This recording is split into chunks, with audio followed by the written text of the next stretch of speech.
Hi, it's Jules. I'm here today with Robie Harris, who is a mother, a grandmother, an award-winning author of children's picture books, a child development specialist, but to me, she's actually a superhero.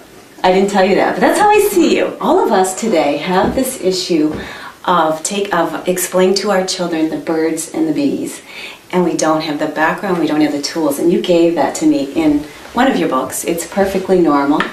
And you have a series of books that address children at all different ages with this exact topic: sexual development, human development, what's happening with my body. And they're beautifully done. And they gave me exactly what I needed for my 3 sons.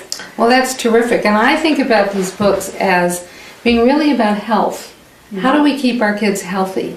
Because most kids enter puberty healthy.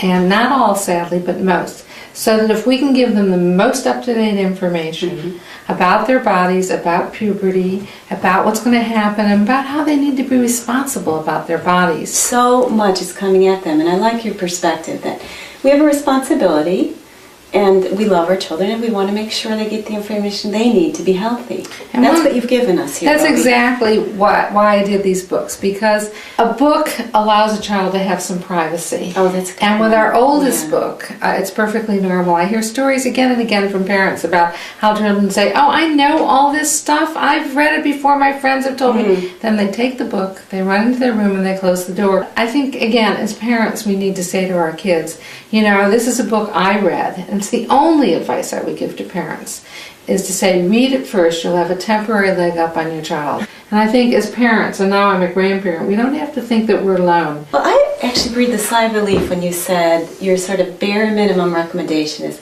pick the right book for the child, ages 4 and up, 7 and up, 10 and up. Read it yourself, be ahead of the child for a couple of seconds, and hand it over. I just kind of went, and I think I've done my job. I love that. Right, and I think you can say to your child, you know, I read this book, I found it interesting. I actually think you will too, because it's about how we all grew and developed.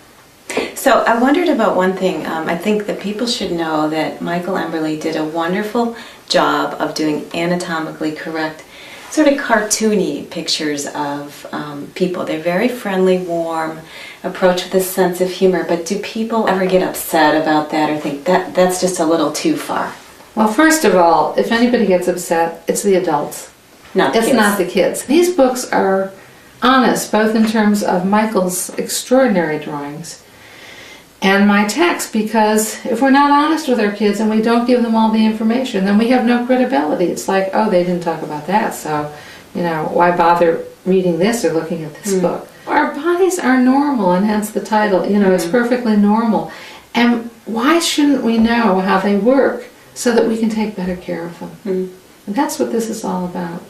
You've done a great job with these books, Robie. I really see them as a public service in the sort of warmest, most helpful way.